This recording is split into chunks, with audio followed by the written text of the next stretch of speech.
हम कहीं पे आते हैं, कहीं पे जाते हैं, ट्रेन का इस्तेमाल करते हैं, कार का इस्तेमाल करते हैं, बस, auto, e rickshaw, cycle, scooter, बहुत सारी चीज़ें हैं जिसे आप इस्तेमाल करते हो। और देसी चीज़ें भी है जैसे ग्रामीण सेवा, टेकर, जीप, वैन, छोटा हाथी, ट्रैक्टर ऐसे बहुत सारे मीन्स ऑफ ट्रांसपोर्टेशन हैं, सीखते हुए आए।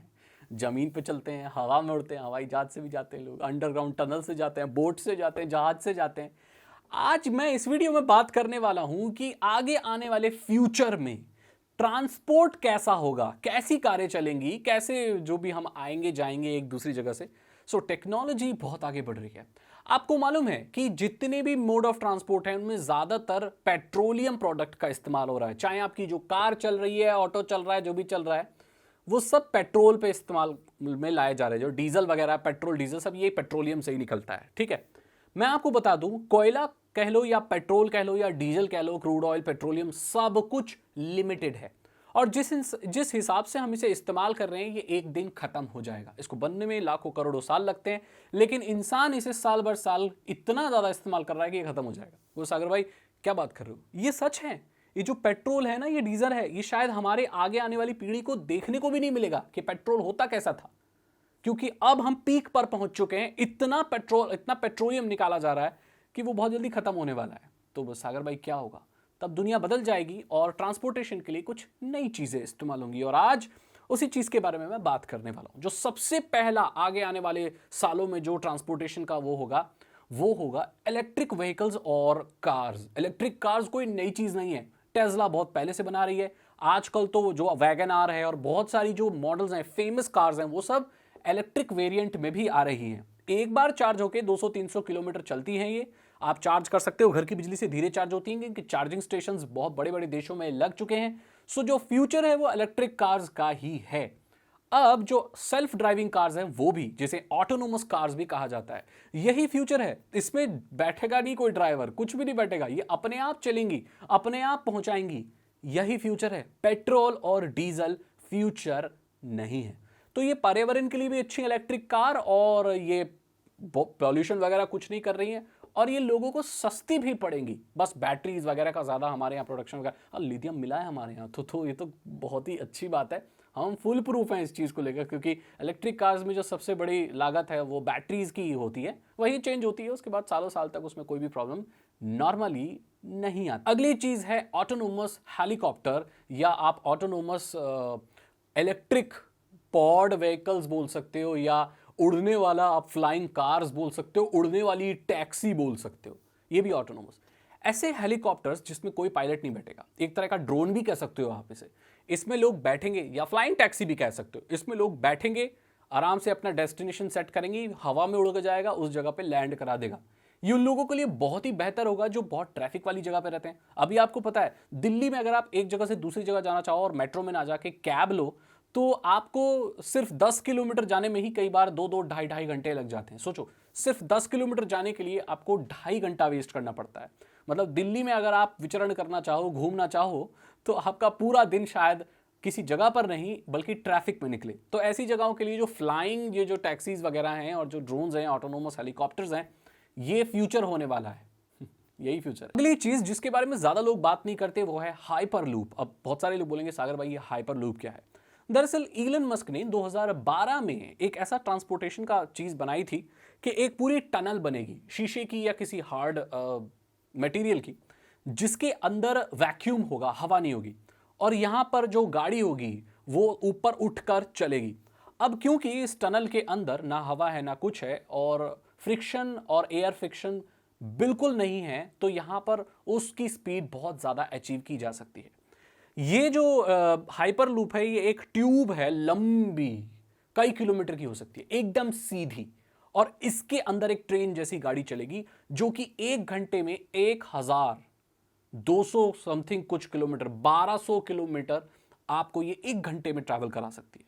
इलन मस्क का विजन ये था कि हम ऐसा फास्टेस्ट मोड ऑफ ट्रांसपोर्टेशन बनाएं जो एरोप्लेन जितना फास्ट हो लेकिन वो जमीन पर चले, और एरोप्लेन जितना महंगा ना हो। हालांकि आजकल एयर ट्रैवल और जो एरोप्लेन के टिकट्स हैं काफ़ी सस्ते हो गए हैं, बट फिर भी ये काफ़ी महंगे ही हैं। 4-5 हज़ार से तो कम क्या ही टिकट आती है अगर नॉर्मल आप जाना चाहो कहीं पे।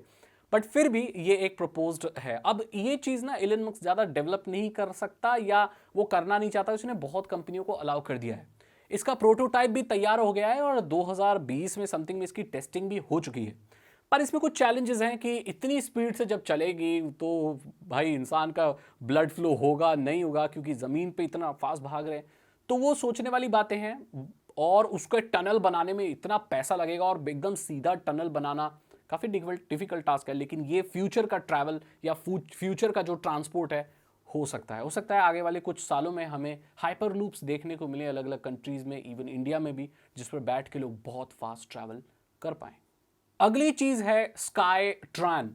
ये स्काई ट्रैन क्या है? स्काई ट्रैन दरअसल एक 1990 में इजाद की गई एक टेक्नोलॉजी है ट्रांसपोर्ट की, जिसको ज़्यादातर लोग नहीं जानते। इसमें क्या होता है कि एक ट्रेन जैसा जो व्हीकल्स है, वो नॉर्मली ट्रेन क्या होती है, ज़मीन पर चलती है। नहीं, ये जो ट्रेन या ये जो व्हीकल होता है, ये लटक के चलता है।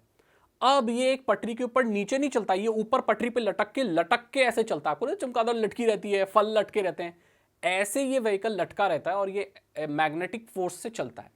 आपने लीनियर मोटर का नाम सुना है कभी? आपने अगर मोटर के प्रिंसिपल को पढ़ा होगा तो वो गोल होती है। उसी की कॉइल को अगर सीधा करके बिछा दिया जाए और उसके ऊपर ऐसे लगा दिया जाए तो मैग्नेटिक फोर्स से ये लटक के चलेगी। अब क्योंकि इसमें डायरेक्ट कांटेक्ट नहीं हो रहा है सरफेस से, तो फ्रिक्शन कम होगी। सो दैट मीन्स बहुत हाई स्पीड ये चल सकती है, जैसे मैगलेव जो ट्रेन है वैसे चलती है, उस तरह से स्काई ट्रेन चलेगी। एक सरप्राइजिंग बात बताऊं, इसमें रिलायंस की भी हिस्सेदारी है। आपको पता होगा रिलायंस इंडस्ट्रीज इंडिया की है और पूरे दुनिया में इसके बिजनेस वगैरह चल रहे हैं। तो अभी 57% जो शेयर होल्डिंग है वो रिलायंस के पास है, ये ट्रेन की, स्काई ट्रेन की। तो ऐसा हो सकता है कि दुनिया भर में, इंडिया में ये टेक्नोलॉजी हो जिसे लटक कर ये गाड़ियां चले और ट्रेन की पटरियां नीचे नहीं ऊपर लगाई जाएं, और इसमें ये इलेक्ट्रिक से चलेगी थोड़ी बहुत और बहुत स्पीड चलेगी। एक नेक्स्ट जनरेशन का एक ट्रांसपोर्ट मोड हो सकता है। अगली चीज है इलेक्ट्रिक स्कूटर, जो कि आगे आपको बहुत देखने को मिलेंगे। वैसे देखने को तो ये हमें अभी भी मिल रहे हैं, लेकिन अच्छी कारणों से नहीं। देखो, ओला ने एक इलेक्ट्रिक स्कूटर निकाला और बहुत सारी कंपनियों ने निकाला। इनमें प्रॉब्लम्स, ये नॉर्मली हम यही सुनते हैं कि इनमें आग लग जाती है या ये खराब हो जाती हैं, तो इन्हें ठीक करने वाला कोई नहीं होता। इनको आए दिन 2-3 दिन में मिस्त्री के पास ले जाना पड़ता है, सर्विस सेंटर ले जाना पड़ता है, शोरूम ले जाना पड़ता है। ये प्रॉब्लम्स आ रही है, मैं मानता हूँ, लेकिन फ्यूचर का यही होने वाला भाई। टू व्हीलर भी पेट्रोल पर नहीं चलने वाले, पेट्रोल बचने ही नहीं वाला। जब पेट्रोल रहेगा ही नहीं तो आप चलाओगे कैसे? अब इसका भी मैं सोल्यूशन बाद में बताऊंगा कि आगे क्या होगा, है ना, वो चीज़ मैं बताऊंगा। लेकिन इलेक्ट्रिक स्कूटर फ्यूचर है मेरे दोस्त, क्योंकि चार्ज करो और टू व्हीलर है भाई, कम बैटरी पे भी चलेगा, बढ़िया भी चलेगा, एकदम ऐसे चलाते रहो।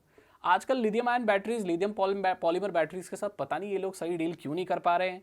ये बैटरी मेल फंक्शन और कंट्रोलर मेल फंक्शन या चीप पार्ट्स, क्या कुछ भी कह लो, उसकी वजह से ये मेल फंक्शन होता है, इसीलिए आग पकड़ लेते हैं। बट ये टेक्नोलॉजी में भी परफेक्शन बहुत ही जल्दी कंपनियां हासिल कर लेंगी और फ्यूचर में आपको शायद ही पेट्रोल से चलने वाले ये फटफटियाँ दिखेंगी, सब इलेक्ट्रिक वाली ही मिलने वाली हैं, क्योंकि ये पूरा बदल कर रख देगा ट्रांसपोर्ट को, सब कंप्लीटली बदल कर रख देगा। अगली चीज है वॉकिंग कार्स। जी हाँ, ऐसी गाड़ियां जिनके पैर होंगे। सुनकर ऐसा लगता है कि साइंस फिक्शन मूवी से डायरेक्ट कोई कार निकल कर आ गई, लेकिन Hyundai ने ऐसी कार बनाई है।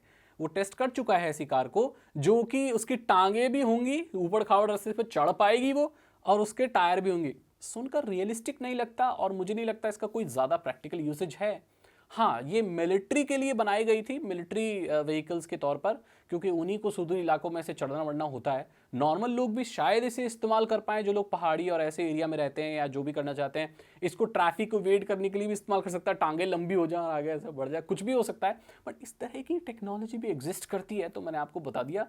और अगली चीज़ भी Hyundai ने ही बनाई है, ऐसी कार, कन्वर्टेबल कार, जो कि दिन में कैब के रूप में काम करेगी और रात को कन्वर्ट होके वो एक शोरूम, एक दुकान बन जाएगी। इस तरह की चीज़ें भी बन रही हैं, जिससे डबल काम किया जा सकता है। दिन में आप उसे कैब के तौर पे चलाओ और रात में वो कन्वर्ट होकर एक शोरूम बन जाएगी, जिसमें आप कोई चीज़ें बेच सकते हो। तो बिजनेसेस वगैरह के लिए काफ़ी अच्छी ये होगी। तो यहाँ पर मैंने आपको बता दिया, उड़ने वाली कारें, हाइपर लूप में चलने वाली गाड़ियाँ, लटक के चलने वाली, मैगलेव भी, मतलब इलेक्ट्रिक ट्रेन वगैरह तो बहुत कॉमन है, वो तो खैर मैंने आपको पहले भी बता चुका हूँ मैं। तो जब आपने गौर किया, ये जितने भी फ्यूचर मोड ऑफ ट्रांसपोर्ट हैं, इसमें किसी में भी पेट्रोल नहीं है, किसी में भी पेट्रोलियम नहीं है। कारण आपको पता है, ये बचेगा ही नहीं। अभी साइंटिस्ट काम कर रहे हैं बहुत अलग अलग तरह के फ्यूल बनाने का। आपको मालूम है पहले जब पेट्रोल का वो नहीं हुआ था या इतना मिलता नहीं था, महंगा होता, तो पता है क्या करते थे, जो ट्रेनें हैं वो भाप से चलती थी, कोयले से चलती थी, और वो भी यार नेचुरली मिनरल ही हैं, वो सब खनिज ही हैं, और वो खत्म हो जाएंगे, कोयला नहीं बचेगा ना, पेट्रोल पेट्रोल कुछ नहीं बचेगा। इसलिए जो फ्यूचर के जो ट्रांसपोर्ट है, किसी में भी पेट्रोलियम इस्तेमाल नहीं हो रहा। आगे क्या होगा? आगे ये होगा कि ये पेट्रोल से चलने वाली गाड़ियाँ और ये सारी चीज़ कबाड़े में बिकेंगी, या तो ये कन्वर्ट हो जाएंगी इलेक्ट्रिक कार्स में। ऐसी कोई किट आएगी कि आप नॉर्मल कारों के इंजनों को निकलवा के उसे इलेक्ट्रिक मोटर लगवा के आप उसे इलेक्ट्रिक बना पाएँ। ऐसी किट आज भी आ रही हैं, लेकिन वो पूरे तरीके से कामयाब नहीं है, क्योंकि जो पेट्रोल कार्स बनती हैं उनकी बॉडी काफ़ी भारी होती है, और जो इलेक्ट्रिक कार की जो बॉडी होती है वो ज़्यादा भारी नहीं रखी जाती, क्योंकि उसमें क्या होता है कि स्पीड कम हो जाती है, राइट। तो अननेसेसरीली अगर आप बहुत मोटा बना रहे हैं गाड़ियों को, तो उस पर बहुत फ़र्क पड़ता है। यही वजह है कि बहुत सारी पॉपुलर जो इंडियन कारें हैं वो मात्र एक चद्दर जितनी पतली लोहे की आ रही हैं। वो सब माइलेज बढ़ाने के तरीके हैं लोगों के। कार इतनी सेफ्टी के हिसाब से अच्छी नहीं होती, बट वो डिज़ाइन में अच्छी दिखती है, और फाइबर ज़्यादा इस्तेमाल होता है, और पतली मेटल की चादर इस्तेमाल होती है जिससे वो माइलेज ज़्यादा कर सकें। तो इलेक्ट्रिक कार ही फ्यूचर है। पेट्रोल की कारें एकदम बंद हो जाएंगी, इन्हें कोई भी नहीं पूछेगा। और ज़्यादातर लोग इन जो पब्लिक ट्रांसपोर्ट है इन्हीं को ज़्यादा इस्तेमाल करने लगेंगे, क्योंकि पेट्रोलियम अलग अलग कोई कार खरीद भी नहीं सकता, और कारें भी हर किसी के लिए एक्सेसिबल पेट्रोल वाली होंगी नहीं। इलेक्ट्रिक कारें बहुत महंगी आएंगी, या कोई ऐसा भी हो सकता है कि कोई बहुत सस्ती इलेक्ट्रिक कारें लॉन्च हो जाए। इलेक्ट्रिक कारें अगर आप खरीदो तो आपको थोड़ी महंगी मिलती हैं, सस्ती तो वो नहीं आती हैं, ना ही सेकंड हैंड ऐसे देखने को मिलती हैं। तो ये बदलाव आपको फ्यूचर में देखने को मिलेगा। फ्यूचर में आपको एक और चीज़ मिलेगी, जैसे मैंने आपको बताया कि फ्लाइंग टैक्सी और उड़ने वाली, तो अभी आपको ट्रैफिक क्या ज़मीन पर मिलता है, तब आपको ट्रैफिक हवा में भी। तो ना तो हवा में आपको रास्ता मिलेगा, हवा में ना ज़मीन पे रास्ता मिलेगा, क्योंकि जब उड़ने वाली टैक्सियाँ होंगी, ये उड़ने वाले पॉड और ये उड़ने वाले ट्रक या जो भी उड़ने वाला सब होगा, तो फिर हवा भी तो वहाँ ऊपर भी तो ये सभी नज़र आएंगे ना। तो ना तो ज़मीन बचेगी ना आसमान बचेगा। आपने फ्यूचरिस्टिक मूवी में देखा ना, ऊपर यान चल रहे हैं, ऊपर चल रहे हैं। जो अमीर लोग होंगे वो हवा से जाएंगे, जो गरीब लोग होंगे वो ज़मीन से जाएंगे, कोई अंडरग्राउंड से जाएगा। तो ये चीज़ें होने वाली हैं। तो मैंने यहाँ पर आपको बता दिया कि फ्यूचर में ट्रांसपोर्टेशन होगा कैसा। ये आगे आने वाले 20-30 सालों में आराम से देखने को मिल सकता है। अगर आपको वीडियो अच्छी लगी तो इसे लाइक करें, अपने दोस्तों के साथ शेयर करें। साइबर सिक्योरिटी और एथिकल हैकिंग में इंटरेस्ट है तो डिस्क्रिप्शन चेक करें, चैनल को सब्सक्राइब करें, ये बिल्कुल फ्री है, और कर दीजिए सब्सक्राइब और बेल आइकन को प्रेस करें। मैं मिलता हूँ आपसे अगली वीडियो में। Thank you so much and good bye.